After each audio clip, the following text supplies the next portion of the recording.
good idea to understand communication theory in general. So we're going to talk a little bit about communication as a process. And a process always has different parts that come together to make a thing work. So in communication, these are the parts, okay? You have participants, you have messages, you have context, you have channels, you have interference, and you have settings, okay? And we're going to dive a little bit deeper into that now. So there are two types of participants. There are senders and there are receivers, okay? Messages are comprised of symbols. And symbols can be words, sounds, or actions, okay? A sound could be a grunt or okay? And an action can be anything that you do with your body, your hands, your legs, your face, your eyes, anything that you do with your body. So we take these symbols and we create messages, okay? Now here's the last thing that you need to remember in terms of participants and messages. Senders encode messages, okay? Receivers decode the messages that the senders send them. Really simple, right? Now, you may be asking, what's with this process? Well, think for a second about this marker. When this marker was first created, it didn't have a name. It was just this thing that we use probably to color. I would say the first marker, I don't know this for sure, but I would say the first marker that was ever created was created for coloring. Then they created these cool things, cool to me because I'm a teacher and I don't want chalk all over my hands.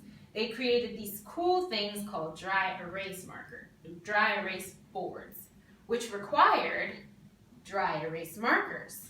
Now imagine if all the markers that we had were just markers. Imagine if there was a big bin of markers and some were dry erase markers, some were regular coloring markers, some were markers that you use for painting things, all different kinds of markers, but you only had one word for them, right? Markers. Well, that doesn't work because if I only want a dry erase marker, you don't know which one to send me.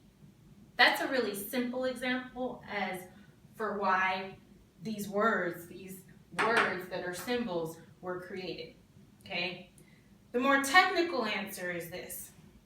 Pretend for a second that every word I just used to explain this marker to you didn't exist because we never created this system. We never had symbols, we never had messages, we didn't have any of that. So imagine we didn't have any way of expressing what was in our hearts and our minds, which the reason why we create symbols, okay, is because meanings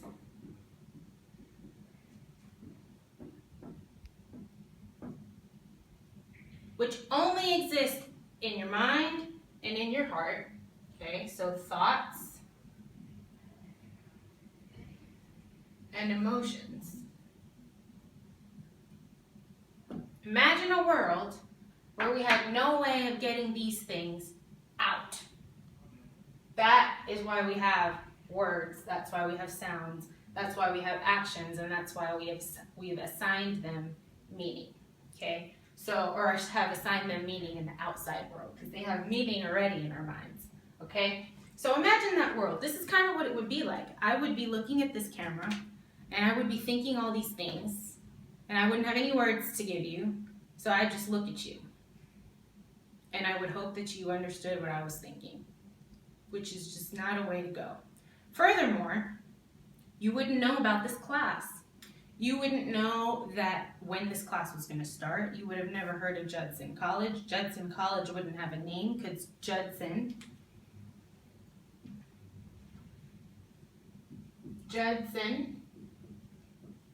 and college are both what? Words, which are symbols, which we put into messages so that you know that there's this institution named Judson College, so that you know that there's this class that is a public speaking class that exists at Judson College. So it's all very important to our civilization. It's all very important for other reasons as well, because without words, we would be three things. We would be lonely, we would be bored, and we would be uncivilized. We wouldn't be able to share who we are with people, so we would be lonely, we wouldn't have anything to do or anywhere to go, we would be bored, and we would be uncivilized because we wouldn't have a way to progress. So that's the first thing you need to know. Okay, so we've talked about participants and we've talked about messages. The next thing we're going to talk about is context and channels. So context can come in 5 different fashions, and depending on which scholar you're talking to, they're more give or take. But these are the gist, okay? You have physical context, i.e., where is the interaction taking place? Where is the dialogue taking place, okay? Is it in a classroom? Is it outside? Is it, you name it, okay? And this matters because, for example, let's say that you were listening to this message in 102-degree weather. You decided to go to the park in 102-degree weather. You're going to receive this message a little bit differently than someone who's comfortable in a comfortable setting, right? So physical setting matters. Social setting is really relationship setting. You know, what is the relationship to the person that you're talking to and who's talking to you? Is it a teacher? Is it your mom? Is it your sister? Is it your dad? Like, who is it that you're talking to? We know that we could tell the same story 5 times to several different people and tell it a little bit differently with a little bit different of inflection, or maybe we'll leave a word or 2 out just because of who we're talking to, okay? Then historical setting can be one of 2 things. It can be the history of the topic that you're discussing, or it can be the history of the dialogues that you've had with that person. What has communication been like with that person, okay? Psychological is all in your mind, you know. When I teach in-person traditional classes, usually a class of 30, if it is in the middle of the day at lunchtime, I know that psychologically they're not there with me. They're not there with me because their minds are here. Their minds are hungry.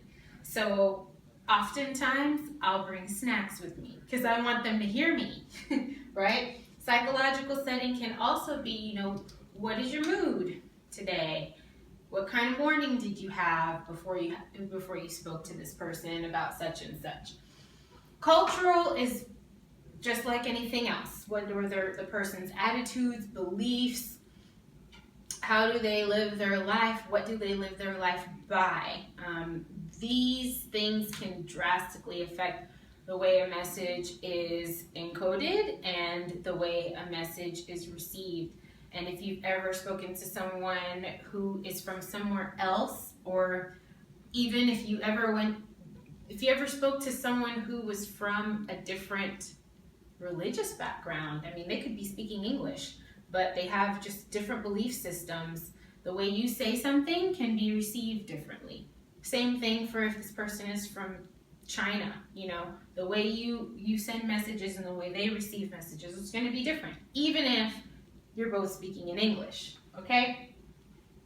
So that's context. Then you have channels, okay? Channels are pretty much the difference between a message getting sent in real time and a message getting sent via technology, okay? These things matter because in real-time conversations, for example, there's no delay, okay? And when you have delays in messages, people interpret time. So, you know, if you ever think about teenagers when they first start dating, if so-and-so texts so-and-so, they're like, ooh, maybe I shouldn't text them right away. Maybe I should wait because I don't know how they're going to interpret the time that it took me to text them back. Okay? People interpret time. That's just one example. But face-to-face is just what it is, face-to-face. And then technology is everything else. So you have, let's go down the list. You have text messaging, you have email, you have Skype, you have Facebook, you have Instagram, you have Snapchat, you name it. They just keep getting created. And all of those are technological. And all of those will demand a different kind of interpretation, even for the same messages. Okay? So that's context and channel.